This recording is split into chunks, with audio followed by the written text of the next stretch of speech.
E aí, Legião Oculta, tranquilo? Aqui é o Jonathan Scriven, e esta placa diz: Área 51, Centro de Pesquisas Ultra Secreto, não ultrapasse. Os infratores desaparecerão sem deixar vestígios. Parece que os caras não estão para brincadeira.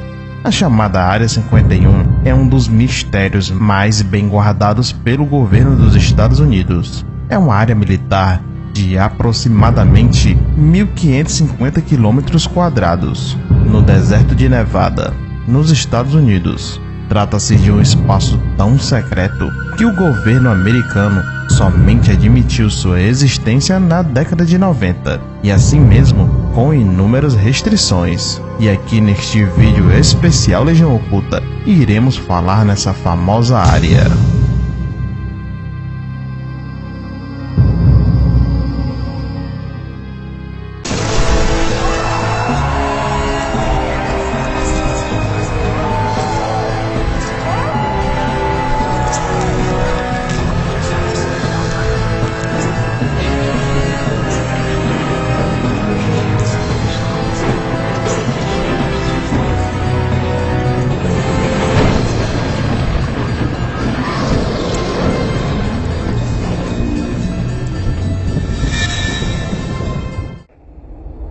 Área 51 é um dos nomes atribuídos à área militar restrita no deserto de Nevada, próxima ao Groom Lake, nos Estados Unidos. É uma área tão secreta que o governo norte-americano só admitiu sua existência oficial em 1994, e ainda assim com muitas restrições, como falei anteriormente. Muito provável que seja uma das bases de testes aéreos mais sigilosas do planeta, mas é conhecida mundialmente por uma série de supostos acontecimentos ocorridos na década de 1970 e que alguns atribuem a um envolvimento e contato do exército americano com extraterrestres.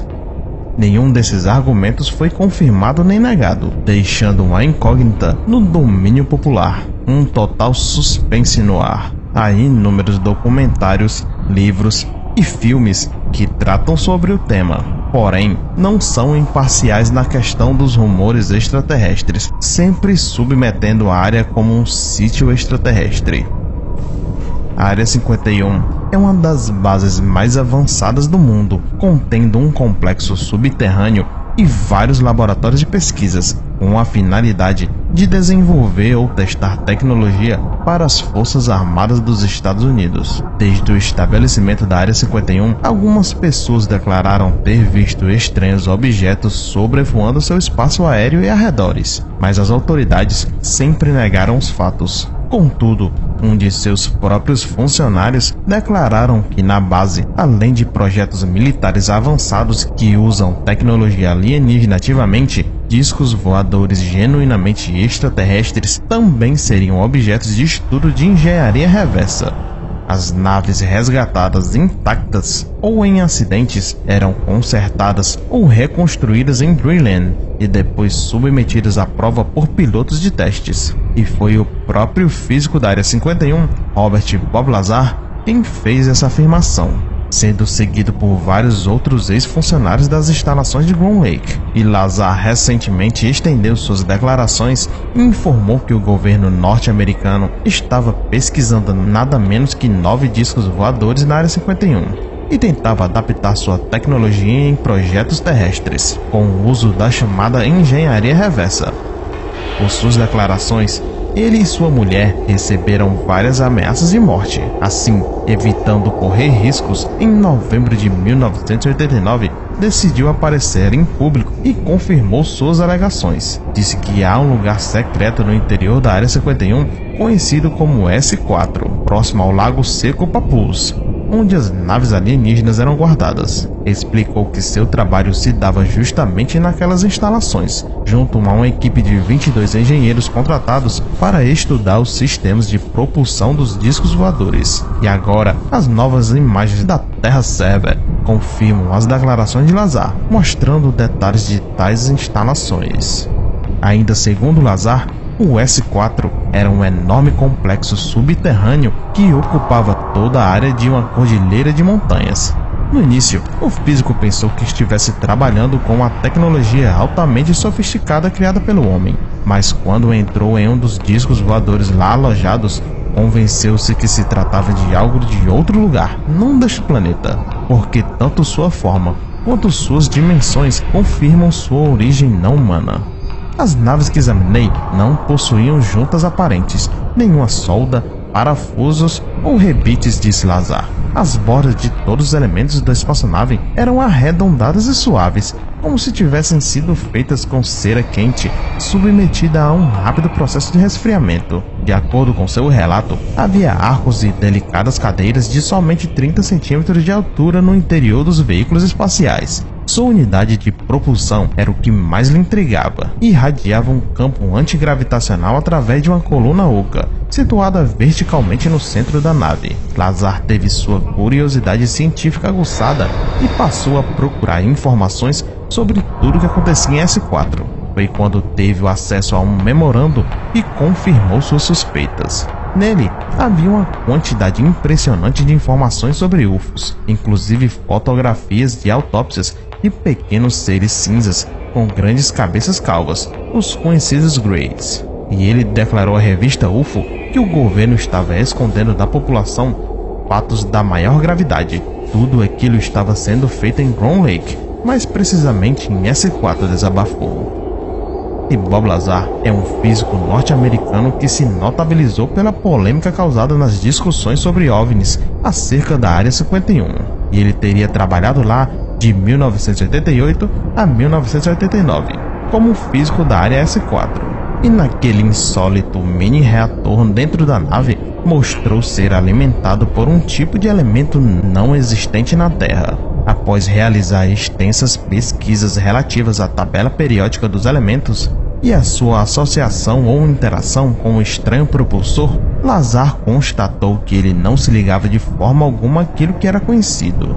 E em 2004 foi descoberto o elemento 115, e Lazar afirma que o elemento era usado para alimentar o reator da nave que ele havia inspecionado, e tinha características muito semelhantes, para não dizer idênticas, ao elemento 115. Esse elemento inteiramente novo demonstrou de fato ser possuidor de notáveis propriedades. Tornava-se em alguns momentos estável e deixava de ser radioativo. Ele poderia ser utilizado no interior do reator como propelente e também como gerador de campos energéticos, os quais por sua vez eram aumentados ou amplificados pelos campos gravitacionais gerados pela própria nave. Segundo Lazar, foi encontrada uma grande quantidade desse curioso elemento no interior daquele OVNI, sob a forma de reduzidos discos destacáveis, a partir dos quais pequenos pedaços triangulares podiam ser retirados para fins de alimentação do reator. Esses pequenos triângulos eram dotados de tonalidade alaranjada e extremamente pesados, sendo manuseados com muita cautela pelos cientistas envolvidos na Operação Galileu, muito embora não aparentassem emitir radioatividade. Foi ainda verificado que, pelo menos naquele tipo particular de OVNI, o qual ele estudava, eram produzidos seus próprios e específicos campos gravitacionais, com um propósito específico de distorcerem de alguma forma o tempo e o próprio espaço. A equipe de Lazar conseguiu efetivamente colocar em funcionamento esse aparelho, tendo os pilotos de testes designados para a missão conseguiram elevá-lo cerca de 10 metros do solo sem a emissão de qualquer ruído. Aliás, uma das características predominantes nos relatos de avistamento de discos voadores. E eu, Jonathan Scriven, como já tendo um avistamento de um OVNI, realmente eles não emitem nenhum tipo de som. Depois de todo o seu empenho sobre toda aquela situação, Lazar ficou sendo vigiado ostensivamente 24 horas por dia, a partir de 1990, quando ocorrera sua dispensa do projeto Galileu. E Boyd Bushman, que morreu aos 78 anos, chegou a gravar um documentário revelando fotos, dados e outras provas da existência de extraterrestres que juntou durante 40 anos, tempo que trabalhou na misteriosa Área 51. Bushman disse com todas as letras que os laboratórios da Área 51 guardam informações valiosas sobre extraterrestres, além de discos voadores, assim como afirma Lazar, capturados pelo exército americano e cadáveres de seres não humanos. O cientista mostrou fotos de supostos corpos de alienígenas e deu detalhes sobre os humanoides.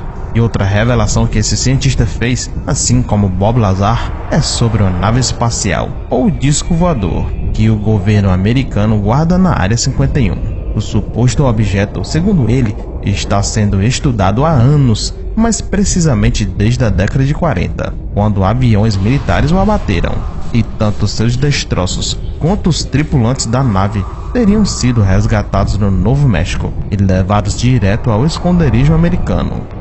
Desde o início das análises, mais de 39 cientistas envolvidos nos estudos já teriam morrido por razões diferentes e bizarras. Além dos boatos de que os OVNIs obtidos em Roswell, assim como seus tripulantes, todos teriam sido levados para a Área 51. E aqui no Brasil, o caso Varginha, que eu tenho aqui um vídeo no canal, também tem envolvimento de militares americanos, onde foram levados extraterrestres para a Área 51. E aí, Legião Oculta, o que você acha sobre esse misterioso lugar? Você acha que essa questão de extraterrestres tudo não sejam boatos para esconder as reais armas secretas americanas? Seria somente um lugar de teste para a arma secreta dos Estados Unidos? Ou realmente o governo americano possui tecnologias extraterrestres e até corpos de seres de outras galáxias? Deixe suas opiniões aqui nos comentários, Legião Oculta, pois ela é muito importante para nós. Se gostou do vídeo, deixe seu like, se inscreva no canal para nos fazer aparecer nessa imensidão do YouTube. Adicione o vídeo aos favoritos. Não deixe de curtir nossa fanpage no Facebook, onde lá eu sempre posto coisas interessantes do Paranormal e Mistérios. E até o próximo caso oculto. Olha a caminhonete. Nesse momento nós saímos do carro, com certo receio, evidentemente. Eu já havia estado ali antes, já havia visto aquela caminhonete ou outra, com outras pessoas dentro, evidentemente. Mas nesse momento nós temos que ter precaução. Eu saí, estou ali caminhando para tirar fotografias, o Hackton sai, o Roger sai, nós combinamos que não íamos passar daquele ponto das placas, porque é a partir dali que você pode correr o risco de ser deportado ou ser fuzilado. E nós tiramos fotografias. Porém, alguma coisa aconteceu e as nossas câmeras, que eram novíssimas, tanto a minha como a do Hackton, pararam de funcionar quase que instantaneamente. É como se esses camaradas dentro da caminhonete, já do lado de dentro da Área 51, tivessem nos dirigido algum tipo de raio com alguma energia que fizesse esgotar as nossas baterias das câmeras, mas não a bateria do carro, porque nós teríamos que voltar. Se a bateria do carro fosse exaurida, como é que nós voltaríamos? Eles devem ter pensado nisso, então deve ter alguma coisa de frequência, de amperagem, eu não entendo e não posso explicar.